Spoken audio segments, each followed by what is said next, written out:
obviously there's racial tension in this country, and it seems to me worse since President Obama has been elected. But I'll also note that I moved to the St. Louis area in 2005, and St. Louis in particular, there seems to be significant racial tension. What do you see going forward as a country? What do you see that we can do to alleviate that, to mitigate that? How do we as a society move towards a more unified, united America as opposed to this racial division that seems to jump out at us at every turn? We dust off the founding documents and we get on the page of freedom and personal responsibility. We begin to reduce the government. See, what's happened over time is race issues have become special interest issues, and they're attached to poverty initiatives. And so as a nation, we spend $700 billion a year trying to alleviate poverty in our welfare state and all of our entitlement programs to help poor people. So it severely divided us because we're at a place in history that we can't be half free and half slave. We can't be half makers and half takers. And it breaks down ethnically because the hard left has constantly used race to divide us, and so do their overseers, those that are now in control of black communities legislatively. So in order for us to close that chapter, short of a race war, is to start limiting the size and scope of government, to start letting individuals manage their own lives, to start getting people into a place that they're in unity with their neighbor because their neighbor is not trying to steal from them. I'm hopeful that we will, be able to remove some of the regulations and other factors that have separated us as a society to where now we have these turf wars going on.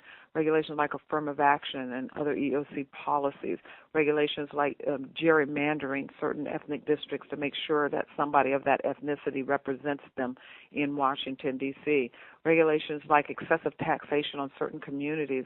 The list is very long. Housing, need I even remind us of what happened in housing in terms of trying to solve this question, how do we build out social justice and equality through this divisive approach in how one would buy their own property, allowing the government to interject itself, and the next thing we know we have government organizations like Fannie Mae and Freddie Mac, which then interjected themselves in the marketing of home buy-in and that whole financial arena, and then the bubble finally collapsed. So we are going to solve these problems when we start getting to our foundation and what it is to be free people. How do we live a civil society? How do we build a civil society and not violate our neighbor?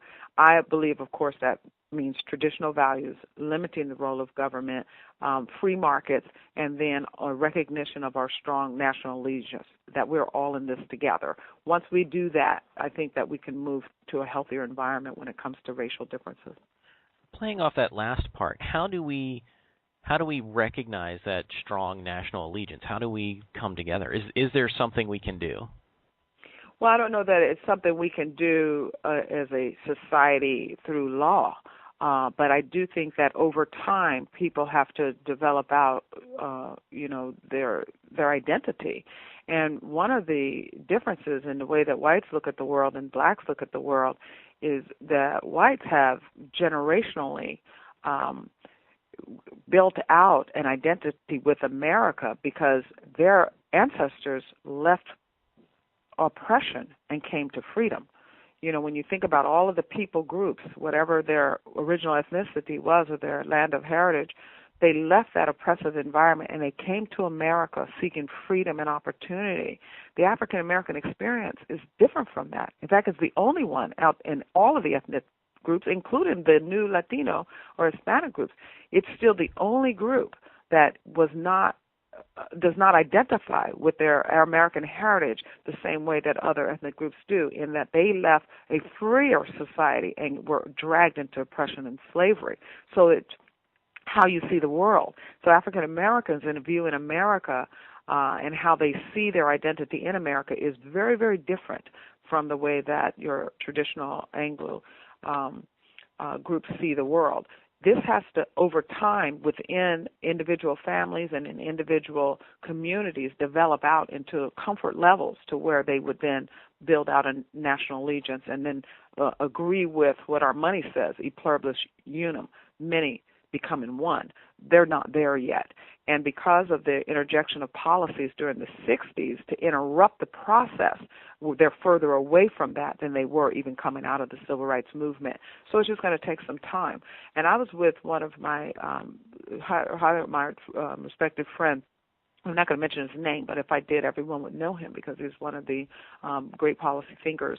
And I asked him, how long is that journey normally in the course of history, throughout history, because he also is a historian, and he said it usually takes about 80 years.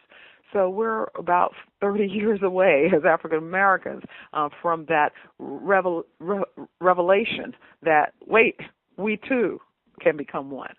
But there's just nothing that can be done through policy. That's the reason that the interruptions throughout the American history since the civil rights movement are just that, interruptions. You try to micromanage a society. Oops, the civil rights movement was about desegregation. It wasn't about forced integration.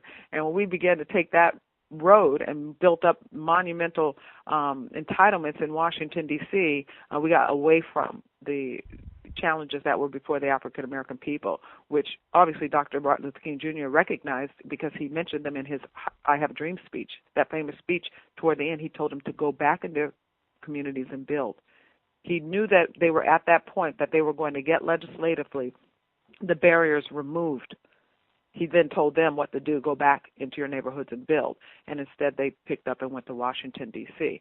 So the black community has a responsibility and role in this as well, to get to the point where they are now back in their communities building so that they then can get to the place where they understand the beautiful country that they live in and why it is so exceptional.